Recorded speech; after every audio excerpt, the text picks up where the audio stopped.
You guys ready? Mm-hmm. All three judges. Great. Yeah. If everybody's ready, I'll start the time. Now, we negate in our sole contention is the Mexican story. Patent 17 of Western Michigan University outlines that at the onset of NAFTA, Mexico sought protections that typically protect developing nations, but America wouldn't budge for anything less than complete liberalization. He furthers that because Mexico needed the U.S. more than the U.S. needed them, Mexico passed many supplementary policies that are fundamentally consequences of U.S. participation. This costly mistake has since left Mexico devastated through three reasons. The first is for resource extraction firms. True 14 of the Council of Canadians describes that NAFTA rapidly expanded mining activity in Mexico, as 25,000 permits of land were given to transnational mining companies, putting 28% of all Mexican land for resource extraction. He furthers that this transpired as Mexico passed a host of laws due to NAFTA to privatize the countryside, allowing the sale of formal communal farmlands to transnational companies. Unfortunately, Bacon 12 of Truth Out furthers that these laws required, regardless of the circumstances above ground, for the resources to be exploited. Ultimately, patent impacts that these resource extraction firms forcefully vacated entire towns, displacing them with no alternative but to migrate. Second is NAFTA's Chapter 17. Patent furthers that because of NAFTA, GM crops proliferated across Mexico as agribusinesses entered. Problematically, he furthers that revisions of intellectual property laws under NAFTA allowed transnational companies to keep a stranglehold on GM patents and further the unemployment of farmers by restricting the peasants' ability to plant different types of seeds. For example, he furthers that bean farmers in Mexico were forced to pay 6 cents on the pound produced because the type of bean they grew was patented. Ultimately, he concludes that transnational companies control 90% of these patents, which is why they have consolidated 75% of the agricultural market at the expense of small rural farmers. Third is dumping. Patent outlines that NAFTA eliminated Mexican tariffs on crops like corn while not imposing penalties on subsidies, which the World Trade Organization had. He furthers that this provided well-subsidized American agribusinesses the opportunity to export products below production costs, which Mexican farmers simply couldn't compete against. As a result, Wise 10 of Tufts University indicates that U.S. agricultural exports flooded the Mexican market, rising 707% post-NAFTA. Patchen concludes that because of this sudden influx of American corn, the income of corn farmers fell by 66%. The impacts are twofold. First is a pivot to drug production. Dubé 16 of the Journal of European Economic Association writes that Mexican farmers turned towards the drug trade when maize became unsustainable because they sought ways to raise their income. Problematically, he furthers that this increase in production led to cartels fighting to control these areas in order to control the supply of drugs. Ultimately, Dubé quantifies that an 8% increase in maize prices would reduce the number of drug war killings by 7%. Second is food security. Nisavaco 17 of DePaul University explains that because of NAFTA, corn prices plummeted, depriving small farmers of necessary income to afford food or basic necessities. He furthers that while corn prices fell, monopolies then took over, then hiking the prices of staple foods back up 300%. Consequently, Carlson 13 of the New York Times writes that largely because of NAFTA, 20 million Mexicans live in food poverty, 25% of the population can't access basic food, and 1 in 5 Mexican children suffer from malnutrition. Ultimately, this is the story of NAFTA, a manipulative trade agreement facilitated by misguided American participation that derailed Mexico from its track towards success, driving it towards the devastation that is widespread today. This isn't just a problem of the past. Suppin 17 of the IATV writes that should current policies continue, food dependence will only grow to 80% by 2030, while simultaneously forcing the loss of millions more farmers. For all these reasons, I affirm. Thank you. Or negate. We'll take some running calls starting now. All right.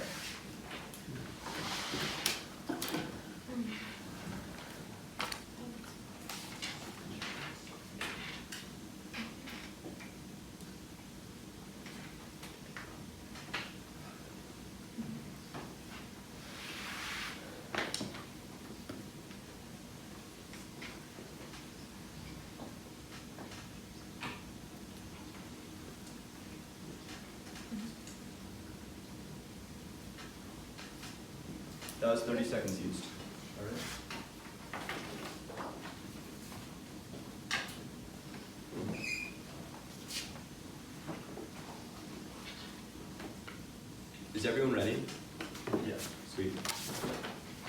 Tatiana and I affirm, resolved on balance, the benefits of United States participation in the North American Free Trade Agreement outweigh the consequences. Our sole point of contention is giving power to the people. Prior to the late 1980s, Mexico was an authoritarian regime under a corrupt one-party system. Fortunately, Cameron 04, the Canadian Journal of Political Science, contends that NAFTA catalyzed political demands for democracy. 3 reasons why, and the first is due to political pressure. Corrupt governments are not a popular location for foreign investment. Luckily, the Mexican regime realized that critical economic stimulus from foreign direct investment, or FDI, was only attainable by reducing corruption. This is why COS 4 of the IMF reports that NAFTA was viewed as a tool for Mexico to gain institutional legitimacy to attract foreign investment flows. Crucially, Lorraine 4 of the Cuadernos de Economica quantifies this relationship, finding that a 1% increase in FDI decreases corruption by 3%. Indeed, DeLong 2000 of UC Berkeley corroborates that Mexico hoped NAFTA would serve as their passport to relations with industrialized democracies, pressuring them to liquidate their one-party system and to conform to democratic institutions. Fearing international repercussions, the Mexican government could no longer afford political repression. Stefano 7 of the SAI specifies that the Mexican government implemented significant electoral reforms in the 90s to create more inter-party competition, increase the opposition's representation, and hold fair elections without voter fraud. The second reason is due to bringing Mexico online. NAFTA facilitated the privatization of telecommunications and internet infrastructure. It also significantly reduced tariffs, allowing American telecoms to expand into Mexico. As Venegas 15 of San Diego State University explains, the trade of wireless and cellular service has increased substantially post-NAFTA, making wireless telecom a viable option for Mexico.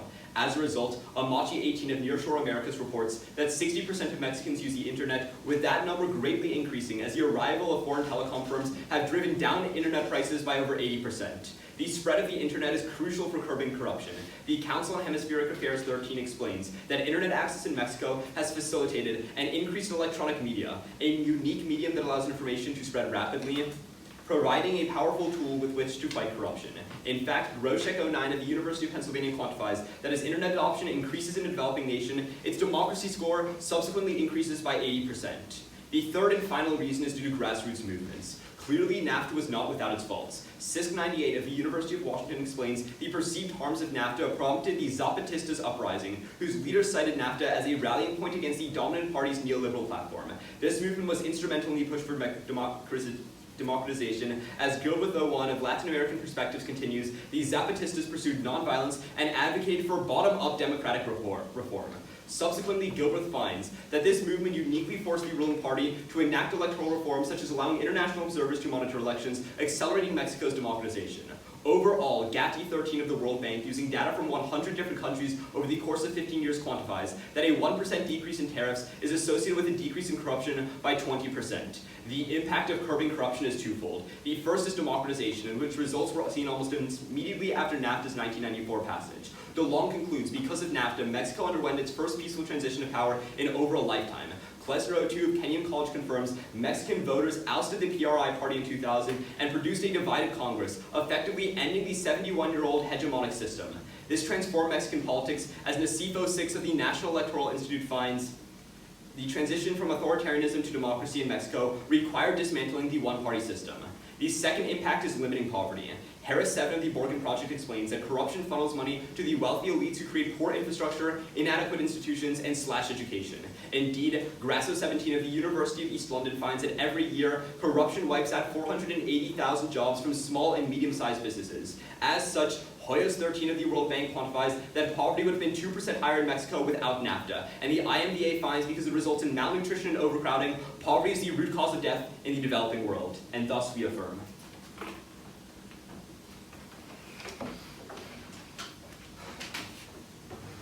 Yeah.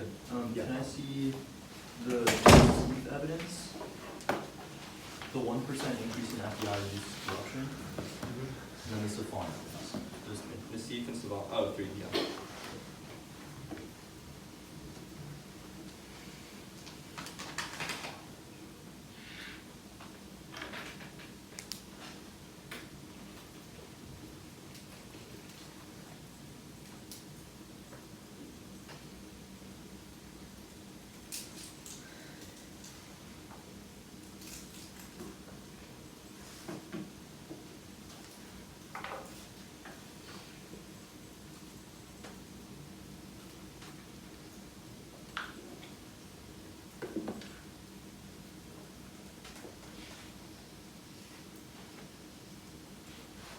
And which corruption card? FDI and corruption? Yeah. That relationship.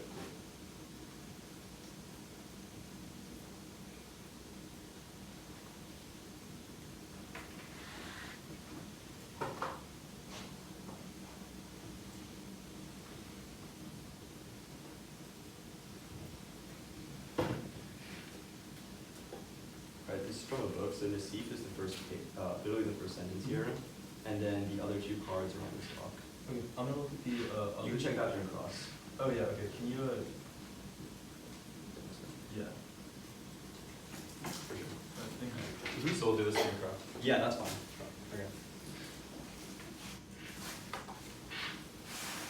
So whenever you're ready. Sure. So let's start.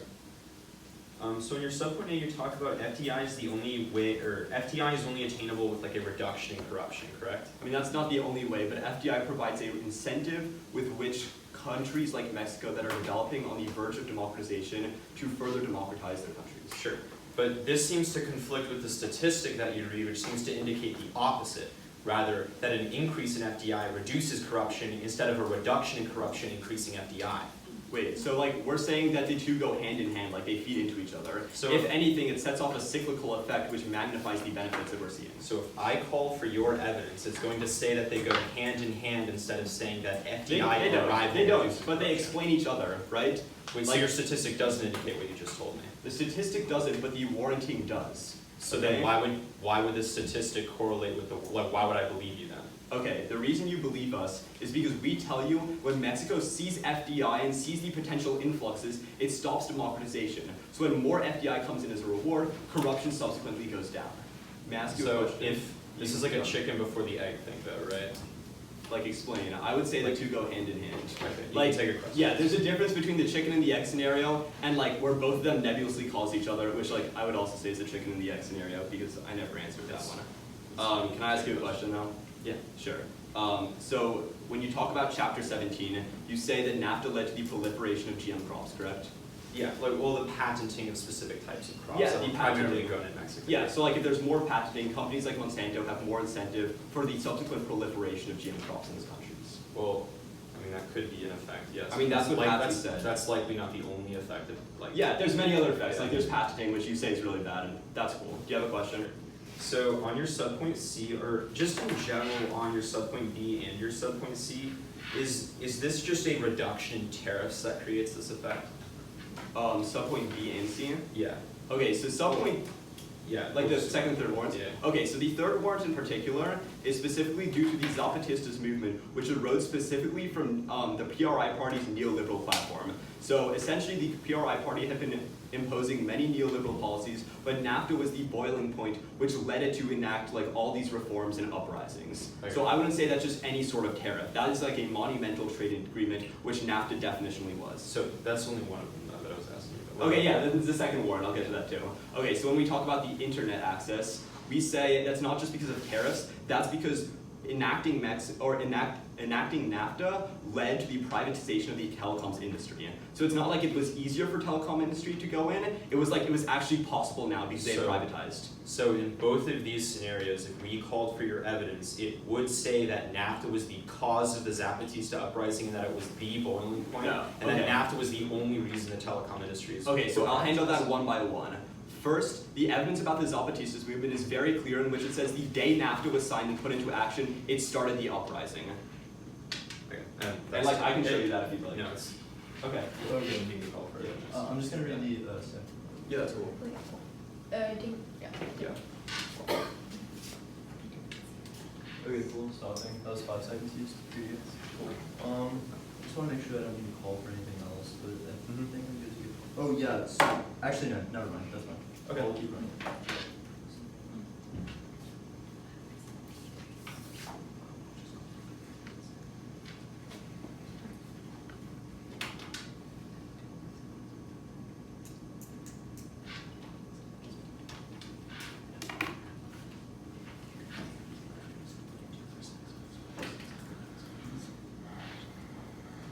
Yeah, stopping. Can we call for the evidence that you read at the bottom that it would have been 2% higher absent now? Yeah, little thing. Yes.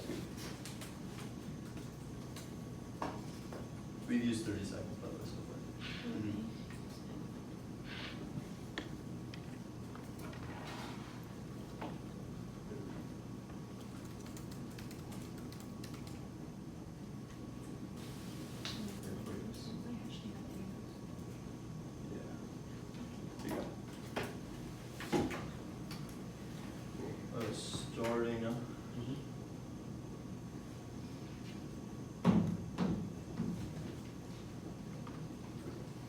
So stop time. Yeah. Did you say poverty or corruption in your case? That was poverty, but yes. Okay. Okay. That was a hypothetical. Thanks. So I'm trying. That was 44 years. I'm gonna run.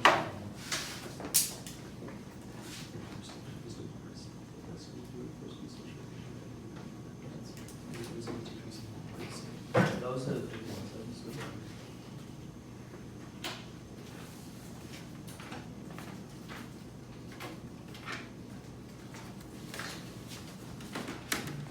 Can I use your timer? Okay, sure. Great. Opponents ready? Partner? Yeah. Are all three judges ready? Great. If everybody's ready, let's start the time now. Let's start with an overview to their case. Realize that the thesis of their argument is that trade liberalization is good. Never once did they tell you why NAFTA is essential to facilitate this trade liberalization. Axelrod of Berkeley indicates that before NAFTA, Mexico is already liberalizing. What that essentially means is that all of the benefits that they talk about in case were inevitable.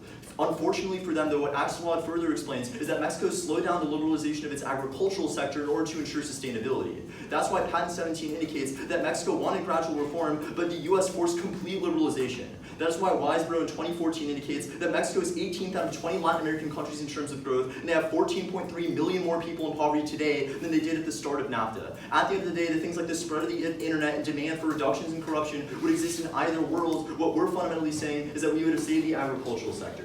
With that in mind, let's go to their first contention about giving power to the people. We called for their evidence and indicated that the shift away from the one-party system was not due to NAFTA, it's that it happened by itself. At that point, realized that there were inevitable shifts away from corrupt governments. It's not like NAFTA facilitated it, they have a massive causality issue. But second of all, realize that Rubio 17 of foreign policy indicates that corruption is integral to the Mexican government and it is unlikely to change. He furthers that the three parties in the Mexican government today are similar in terms of their high levels of corruption, which clearly means that NAFTA has not been successful at reducing the things that they talk about. Even more so, they say that a 1% increase in FDI reduces corruption by 3%. Remember that A, that is reverse causal, but B, remember that these corrupt regimes are self-interested, which means that they don't need foreign direct investment insofar as they're already consolidating all of the wealth. But then third, realize that again, there's an inevitable push for reform. They're not showing in any of their evidence that there's a causality, that NAFTA was the only factor that sparked this reform. But then fourth, realize that you can turn the argument against them, because an increase in FDI logically means that corruption goes up as the governments are getting money and they can shield themselves from the people and they no longer have to be publicly accountable. Let's go to their second argument about the internet though, because there's even more issues here. First of all, realize that FDI didn't increase due to NAFTA, it increased for two other reasons. First of all, Valadiva 5 of the Institute of Social Studies reports that Mexico enacted independent laws in 1989 which attracted FDI and eliminated restrictions on FDI. But second, Cuevas 2 of the World Bank indicates that the overall trend of the 90s was one of growth, with Mexico initially being a lead emerging economy that completed its privatization process, which means that FDI was going into Mexico prior to NAFTA. They're not telling you that NAFTA significantly changed this. And this is empirically verified, as Aguilera 17 indicates that other Latin American countries have seen higher increases in FDI compared to Mexico, which flies in the face of their warrant.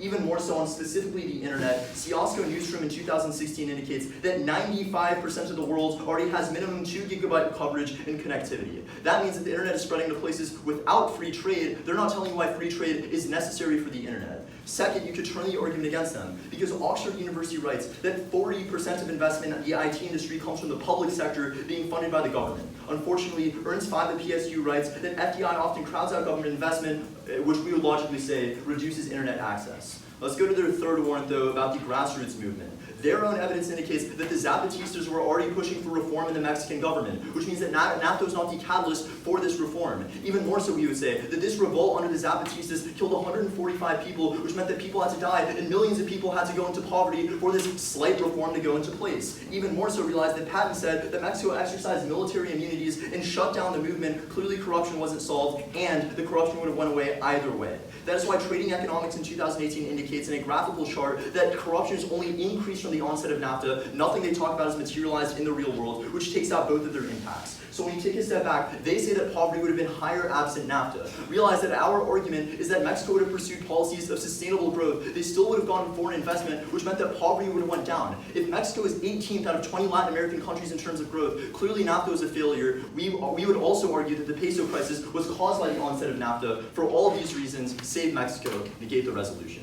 Thank you.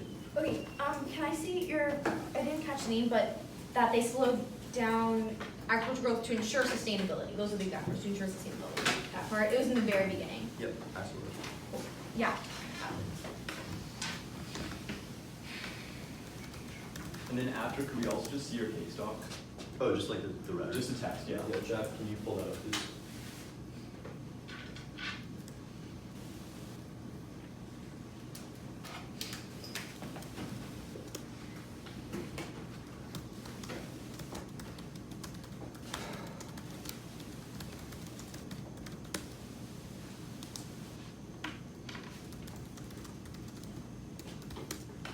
Okay, so, that is inevitable that they've slowed it down in the chemicals. Okay, And so go to- talk a little bit back. Can I check this Yeah. out? Go to the tags. Awesome. Start.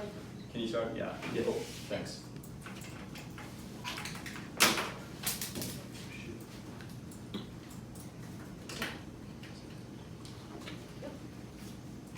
Okay, cool.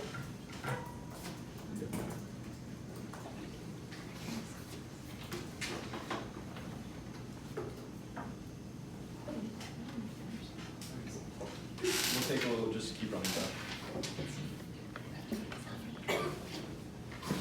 Alright, So that's another 30, so. That was like 30 seconds. Yeah. So you all used a minute, right? A minute and 10 seconds. is it cool if I move this? Yeah, I'll, here. Sorry. No worries. Thank you. Nice. Alright. My phone's dead. Y'all use? Alright, thank you so much though. Alright, is everybody ready? Let's begin. So let's start with my case. First of all, let's look to where they make two crucial errors. First of all, they tried to turn everything with FDI terms. Then they say that FDI is non-unique to NAFTA. We will concede FDI is non-unique to NAFTA. Then let's look how that responds to the terms. They say an increase in FDI equals corruption. FDI non-unique. So we get a kick out of that. But then second, they tried to turn their only response to our internet is saying how the FDI comes in and crowds it out. That FDI is non-unique. What we tell you specifically due to NAFTA is that they actually had to privatize the internet industry, which is why it drove down prices by 80%, increasing access. That's unique to NAFTA. And then let's look to the response to the grassroots movements. They talk about how it killed 145 people. Yes, that's because when it actually happened, we had a really bad government into place. But since then, that uprising has actually had a peaceful the first peaceful transition to power in the presidency from pre to pan, which shows that the democracy has actually gone up and the corruption has gone down because we went from an authoritarian regime to democracy. But now let's look to their cases, a few main issues with this. First of all, let's look to they talk about mining and using land. This is actually non-unique. They try to non-unique everything saying that like, oh, this is just like a harm of free trade. Yes, that's exactly what it is. We always go into countries, especially developing countries, and use their resources and mine. That's what we see all around Africa, even though we don't have NAFTA. But then let's look to their the second one, which is the most important, to talk about GM crops. We call for their actual case. It says that GM crops were proliferated in Mexico due to NAFTA. That's really great because GMOs are good for a few reasons. First of all, we can see that we haven't actually on net seen any harm. They talked about crowding out small farmers. We actually, GMX finds that the number of small farmers has increased by 55% from 1991 to 2007. But second, you can turn this argument because most of Mexico is suffering from malnutrition. Confield finds that 50 million people in Mexico experience food insecurity. They concede that GMOs proliferate because of NAFTA. Problematically for them, the Western producer explains that if we didn't have NAFTA, the World Trade Organization would have been in place, making it actually more expensive to get these seeds. And so you must vote at the risk that GMO seeds can solve malnutrition. Here's how they actually do it. First of all, that's because of yields. In a meta-analysis of 147 different studies, according to Quam, GM technology has increased crop yields by 21% to the effective pest control and thus lower crop damage. Because of greater yields and greater profits, he concluded, taking into account seed patents, average profit gain for GM adopting farmers were 69%. So here, we're increasing the amount of yields, increasing the amount of food, and increasing the profits for these farmers. This is a clean turn, but we also gain access to limiting malnutrition, as Boston Globe states that due to increasing crop yields, GMOs are the key tool to decreasing malnutrition. And then the harm, but then let's look to their actual specific warrants. They talk about dumping. You can say that this is non-unique, as Spires tells you that the prices, they say that dumping is really bad because there's like low prices, but the price has not dropped significantly since before NAFTA, and after NAFTA. This is not unique, but UC San Diego tells you that dumping happens anyways. Look to Brazil, who's had a 970% increase in dumping corn into Mexico, even though they're not under NAFTA. But then listen to the impacts we talk about cartels. Really problematically for them is you can turn this against them because Lopez tells you there's a balloon effect. Drugs will always be in demand. So just because you limit one producer, so let's say that everything they say is true, and we limit Mexico producing these drugs, that doesn't matter because other countries are just going to produce and always fill that hole. That's what always happens. Problematically for them is Guardian tells you that these other countries that fill the holes, such as Brazil, Colombia, and El Salvador, are significantly more dangerous and have more homicides due to drug trafficking organizations. And Mexico, it's only 20.5%, where in El Salvador, it's 60% of people, or 60% homicide rate, looking to 10,000 people. So we're actually seeing more deaths in their world if we saw that drug trafficking was going to go down because it would go to worse places. But then they look to their second impact where they look to food security. Remember, you can cross-apply everything that we said about GMOs, how GMOs actually decrease food insecurity because they actually have more profits, more nutritional value. Because for all these reasons, we urge a affirmative ballot. Can I see the evidence about the prices haven't dropped? Yeah, people don't it's the book. Yep. There's like no statistics. But start from. Can you spell it again? Actually, scrap that. Can I see the WTO evidence which said that it would have been more expensive? Yeah, you got that right.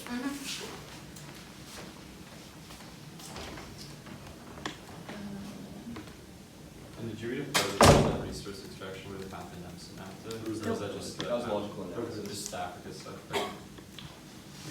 Is this that evidence? Yeah, so wait, sorry, what? Sorry, that would have been more expensive. The WTO. Western producer. Yeah.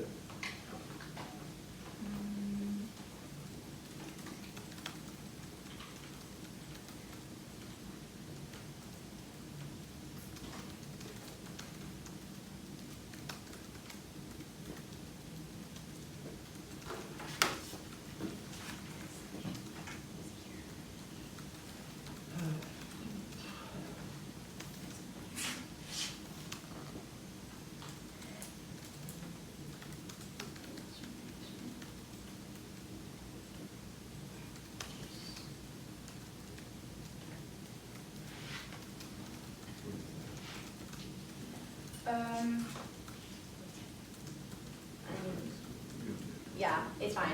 I had it pulled up like on a tab, but Yeah, then that thing. the little like thing for Broward Schools came up. Like I had it open beforehand, so I can't get access to it without going on the internet. So It's cool, we'll just drop the Western producer. Okay. Evidence. So Western producer says that it would have been more expensive without NAFTA. Oh, that the tariffs would have been put Under the World Trade under the World Trade Organization. Organization. Where was this again, so I can find it Yeah. quicker? Yeah, so that would be in response to their Their second warrant, and it says that they would have taken World Trade Organization tariffs on these seeds. Gotcha. Okay. Mm-hmm. All right. With respect to the, we will still run for just in the last time.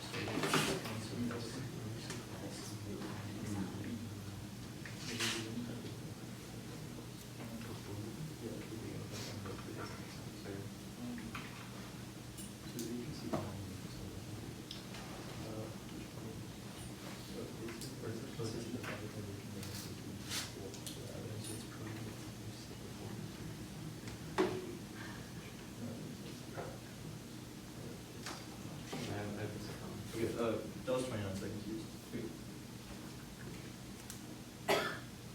Okay, just for the purpose of starting across, we'll start now, but Phil, we're probably going to call for the evidence that said that NAFTA privatized the internet. I'm just giving you time to go for that turn across. You got it. Are all the judges ready? Let's start. Let's talk about the balloon effect. Yeah. So you basically say that if Mexico stops producing, other people will produce, right? Mhm. So would you say that the solution to the drug trade is to do nothing? No, I would say like comprehensive drug reform, but wouldn't be like doing, it wouldn't be Yeah, I'm like kind of stopping confused though, production. because you're saying that if we don't combat the drug trade in Mexico, Yeah. right? So- If we don't combat it, that's a Mhm. good thing because it won't go to other countries. here's the But if thing, we use you- that logic for every country, then policy Yeah. never gets passed. Exactly, when you look at every country, one country in itself, which is why you need multilateral policy that looks to all of Latin America, not one specific country. Right. That would actually solve the balloon effect that- problem. But I'm gonna ask you a Wait, question. just really quickly on that Yeah. though, right? Insofar as we read like correlative analysis that says that we reduce the overall amount of producers, producers, right? Like, Yeah, there's that's cool. there's probably an oversupply of drugs, right? So if we're reducing the amount of producers and people going into the industry, that's a good thing, right? No, because what happens is that people in other areas just fill in that gap in the supply. No, but if we're eliminating the violence, so would you say that there's a shortage of drugs in the status quo, right? Is there? I don't know. I mean, I don't think there is, right? I think that anyone who wants to like get their drugs probably can get it from a producer like from Colombia or from other places, right? So Yeah. if Mexico stops producing, it's not like there's going to be a rapid upsurge in drug violence in other countries because But- those are already pre-existing. but So here's the every thing. organization that goes away is less violence to the people of Mexico. Not if the other organizations actually get stronger, because they can fill into that demand, or they can How fill do that they- hole, increasing that But demand. that doesn't really make sense Yeah. to me, right? So Because here's why the would they, thing, why right? would they, So why are they people trying get to- drugs from Mexico, right? Huh? I'm sure you can tell me that people get drugs from Mexico, I mean, yeah, and that was right? facilitated by NAFTA. So when people can't get drugs from Mexico, they get drugs from other places, right? Domestic producers, other places, sure. Exactly. Meaning that those other places get that money from that profit No, and they're no, no. able to expand. What my argument is, though, is that this is not like you frame it as a turn, you frame it as a bad thing. But what my argument fundamentally is that if they're turning to other places, that's not a bad thing because those other drug organizations were already in place, But right? here's the So thing, by you're eliminating one, that eliminates the Okay, corresponding so are violence. you're not gonna, nobody's gonna eliminate the drug trade in Mexico, right? We're talking Well- about like reducing it or like increasing it, right? Sure, that's fair. Okay, Yeah. so you would contend that reducing the drug trade in Mexico is good? Like just Yeah. even reducing it, like, a little bit, a lot of it? That's my argument. The drug Okay, trade is a bad so thing. any marginal increase or decrease of it is like an impact, right? Our argument Wait, is that an no, 8% wait, here's increase something- in corn prices Wait, decreases But decreases here's what's violence by really 10%. important. Violence. No one is creating or getting rid of drug trafficking Sure, organizations. that's fine. Your impact is that you're decreasing like the bigness or like whatever. No, that's not, our impact like fundamentally is reducing violence, but. Okay, you right, can and have a how are you question. reducing the violence? Okay, I'd love to explain that. So But- when less people are going into the drug trafficking like institutions, right, they're less susceptible to things like human trafficking. So They're it's less the amount susceptible of to using people, violence. it's the amount of people that go into drug trafficking organization, right? Sure, yeah. So if the drug trafficking organizations and these other countries are getting bigger, that means No, that more so, people again, are that's going my into these drug argument. trafficking organizations. So my Here's the argument thing. isn't that they're getting, like, the other countries won't get bigger because Yes, they're they already will. trying Now to they have- maximize their size, They're right? going to get bigger because they have more demand to fill. Oh yeah, so you have that evidence. Yeah, I that can right also here. see the 55% increase in small farmers. Oh, yeah. So next. Okay, yeah, so I just need to see. this. Yeah, the We don't need to see the farmers. Oh, okay. Yeah, I have that. Yeah, that's cool. Okay, it says that all farmers increase and small farmers also increase.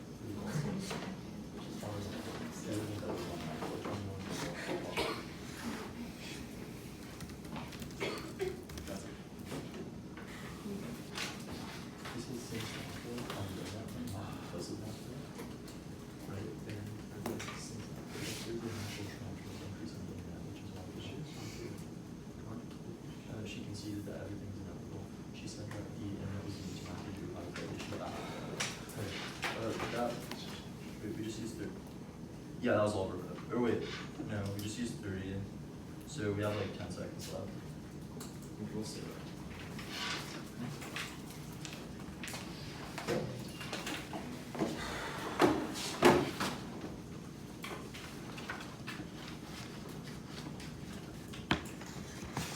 Okay, actually, we'll run the next 10 seconds.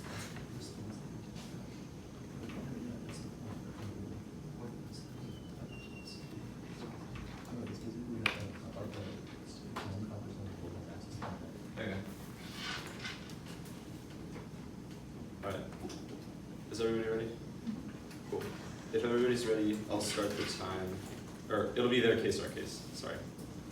If everybody's ready, I'll start the time now. First, let's start on the internet. Two key things. First is that their evidence is correlative and not causal. Not once does their evidence say that NAFTA was the causal factor in the spread of the internet. And in fact, I would tell you that the majority of their evidence says that FDI was the causal factor. But additionally, the other thing that non-uniques this point is when John tells you in his rebuttal that the rest of the world is seeing an increase in affordable internet access independent of agreements like NAFTA, which shows that on the whole in other countries, we see the internet increasing without agreements like this. And that's proven when John also tells you that other Latin American countries have seen higher levels of FDI and higher spreads of things like the internet. But then, let's move on to grassroots movements. First, they said that there was the first peaceful transfer of power after this agreement. A, they dropped the fact that corruption on net increased, which means that if you see a rise in corruption, the government's incentive to represent the people goes down, so the overall efficacy of the government goes down. But additionally, it's correlative, again, not causal. It says, again, even the two-party system says that it occurred on its own. There's just lots of causality problems within their case that do not attribute their impacts directly to NAFTA.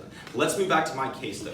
First, she says that resource extraction is not unique and that this always happens, but she drops the patent analysis which says that Mexico would have pursued policies that would have protected the agricultural sector. That's key because NAFTA uniquely enabled the privatization of the countryside, which was the causal factor in the consolidation of these monopolies, which eventually pushed people out and raised food prices by 300%, pushing 20 million people into food poverty, the only actual quantified impact on scale in the round. But then, let's move on to my subpoint B on chapter 17.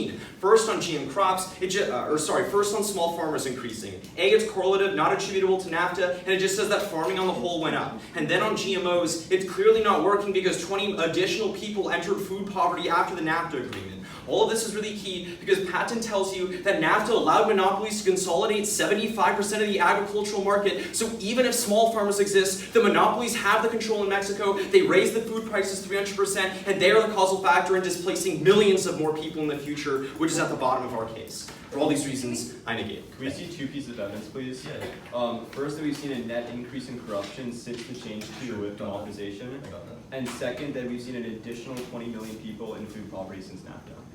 Well, Carlson was, 20 million people are in, Okay. Okay, cool. Yeah, Carlson is 20 million people are in poverty, food poverty right now. Okay, that's fine. I don't need to see that. Okay, and then here's the corruption, right? Okay, cool. Starting now.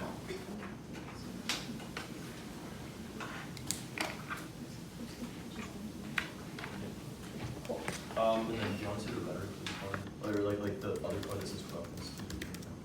Just, if it says net, or just. That's fine.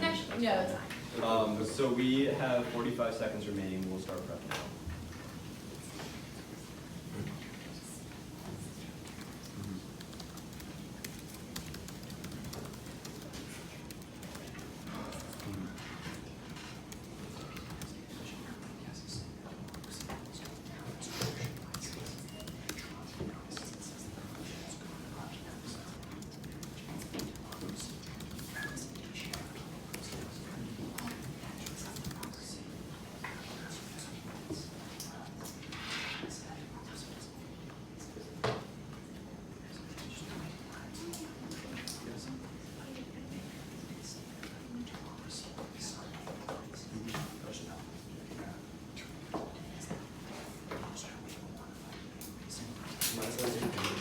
Yeah, I just wrote it down. Nice.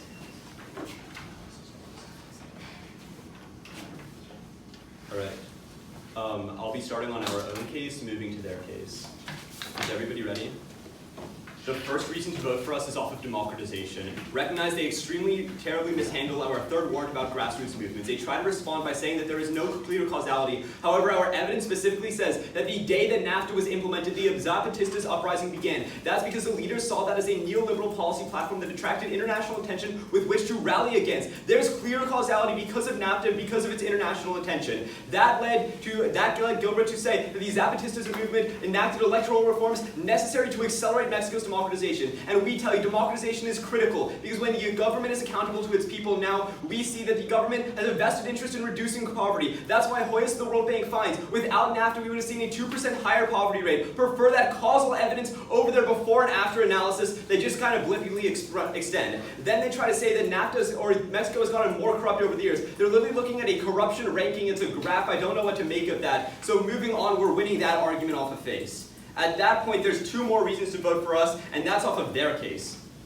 Recognize, first, in response to their Chapter 17 argument, their own evidence from Piatzin says that NAFTA has led to the proliferation of GM crops. That's really important because the benefits of GM crops far outweigh the patent costs that you have to pay. That's where you can look to quant, looking to 147 different studies in a meta-analysis, finding that the use of GMOs has increased farmer yields by 21%. And because there's more yields, they can make more money, leading to an increase in profit by 59%. That's saving the small farmers, and that's leading Geomax to find we've seen an increase in small farms by 51% since 1991. Clear reason to vote for us. And moreover, because of the increase in yields, we see a decrease in malnutrition as a result. Linking into their impacts. But finally, the most important reason to vote for us is off of lives. They cold drop this in first summary, the balloon effect turn, where Lopez tells you that when we see a decline in demand for drugs, because demand for drugs is constant, if you take out a drug market in Mexico, you open up markets and give more money to these markets, Latin and South America. The Guardian says that's a net harm because the other countries that have drug trade, like Colombia, have significantly higher rates of homicide. So if you want higher rates of homicide, that's when you negate, because all the demand shifts to these other countries, because lives are the most important, we strongly negate. Alright, is everyone ready? Yep. Okay, so you say you would concede that the drug trade would go to Mexico or would leave Mexico? Wait. Okay, so yeah, just to be completely clear, if we concede to your impact that Mexican farmers are moving away from the drug trade in your world, then that means, because you say there is a constant demand for drugs, that demand would be met by But other markets, that was- therefore yeah. making those cartels. Hang on, that was not our impact. But we're. So I have Yeah, two. that's a So I have two questions for you, right? Yeah, sure. The Wait, first. started, but you Wait. can go ahead. Do you mind if I? Yeah, Yeah. let's clear this up. Cool. So just say it openly. Your advocacy is that the Mexican farmers stay in the drug trade, right? Wait. Yes or no? Let's just talk about how, we're not talking about an advocacy here, right? Like, you would say it's a good Fine. thing that I'll Mexican talk about farmers my stay in. advocacy. Personally, my advocacy would be a multinational policy. That's fine, right? Right? in But here's the terms thing, of this let's round. just look at in the terms of this round. Let's look at utilitarian impacts. So if you were to get rid of it just in Mexico, it would not solve anything because other Wait, countries okay, would just you're go. going around the bush. My question Yeah, is just this, misrepresenting right? our advocacy is a So wait, weird wait, Because thing. it's not an I'm just trying to ask advocacy. you a question. Just simple Yeah. question. You think that it's good that the farmers stay in the drug trade, right? I mean, No, because I think it would be better for them to leave and The all the farm- multinational the farmers in Mexico. Look. You think it's good that they stay in the drug okay, trade? we're between a rock and a hard place. Like, it is ideal that everybody leaves the drug trade, we all sit together I'm and just sing asking you a Kumbaya. But I'm simple talking- question. Should But the given the farmers in current Mexico stay in the Yes, drug trade? given the current circumstances and into the context of this round where we can't have multinational policy and all the things that I personally would advocate for, then yes. Okay, great. We're cool You with can have a that. question. Okay, so does our rhetoric, which you might conflate in your final focus, outweigh the lives that are lost due to drug homicides in more violent countries? Okay, so two key things here. If you want to go for the drug trade impacts, Yeah. you have to agree that farmers were displaced and they lost their livelihoods, which means that either you don't go for your GM turns because your GM crop turns take out your drug trade impact, Yeah. or you go for the drug trade and then There are a Yeah, lot. you know. We have a lot of passes in the ballot. Like, chances are we'll see what your final focus is like You and can have a adapt question. from We have there. answers. Okay, Yeah, that's true. Cool. So we saw an increase in trade with NAFTA, right? We would say that it was alternatively causal, and you can control for how much it increased through NAFTA, for sure. Okay. So what is your unique? Okay, that's fine actually. Do you have a question for me? Yeah, so, you say that an uprising began the day NAFTA was signed. The Zapatistas were against neoliberal reform. Doesn't that mean that insofar as Mexico is inevitably pushing for liberalization, we would have seen this uprising happen Okay, at they some enacted time? neoliberal reforms throughout the 80s and the early 1990s. So There you're is a saying- reason yeah, that the they're- rebellion but- came but the day NAFTA was NAFTA the was right passed. Because their platform was to go against these was Yeah. to reduce But corruption. it when never NAFTA actually passed, worked. something NAFTA that was the came to boiling point. international attention. Okay, so what has that done since Zapatistas- then? What has that done since then? What? Because Mexico's only Yeah, increasing okay, corruption, so what's cool. actually happened? First of all, your increase in corruption card is literally looking at in comparison in other countries. Okay, opponents read. Sorry.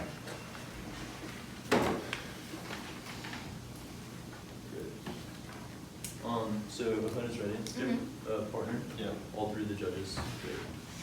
If everyone's ready, We'll start on their side of the flow. They make a couple of issues. First of all, they don't actually show causality. We would say that the Zapatistas would have inevitably pushed for reductions in corruption. That is conceded analysis from the rebuttal. They try to make this analysis that NAFTA was the tipping point, but what my argument is, in that insofar as Mexico is inevitably pushing for liberalization, they would have had this revolt either way. Even more so realize that this revolt came at the cost of millions of people being pushed into poverty. Finally, when weighing the two arguments, realize that corruption only matters insofar as the impact that it entails on the people. They don't actually internalize how that's benefited anyone in Mexico, insofar as the world economics evidence indicates that Mexico's only increased in terms of corruption in its global rankings. You could call for the graph yourself. At that point, what we see is that nothing has happened. The only other thing they say is that poverty rate would have been 3% higher, literally zero analysis for this. We would say that A, corruption has gone up, but B, poverty would have been far, far lower if NAFTA was never enacted, because they would have pursued gradual liberalization, which would have protected their agricultural industry. Look to the warrant debate. With that in mind, the easiest place you could sign your ballot is on our side of the flow. What the patent evidence indicates is that that Mexico would have protected the agricultural sector. Problematically, what NAFTA did was it opened up the agricultural sector to massive increases in monopolies who consolidate 75% of the market. That is why 20 million people currently live in food poverty in the status quo. They try to make this argument that says that GMOs increase and it ultimately increases the accessibility of foods. But if monopolies are controlling 75% of the market and 90% of patents, and monopolies are jacking up prices, no one has accessibility to food. That is why all of their arguments are not specific to Mexico, and they're just generalized statistics that don't control for food poverty in Mexico, which is why overall food poverty has increased 300% and millions of people are in starvation. You outweigh this against everything in their case because A, it's tangible, B, it outweighs everything they talk about on scope, but C, if poverty is increasing, then people are more susceptible to committing violence, which ultimately means that it short-circuits any arguments to the drug trade. Finally, they say that the drug producers will shift to other markets. That literally makes no sense. The other markets already exist. It's not like they go up simply because one country fails. They don't have the capacity to expand in other markets, realize that eliminating the drug trade in one country reduces violence on net. Save the people, vote for the negative. Thank you. We'll take our last 10 seconds of prep starting now.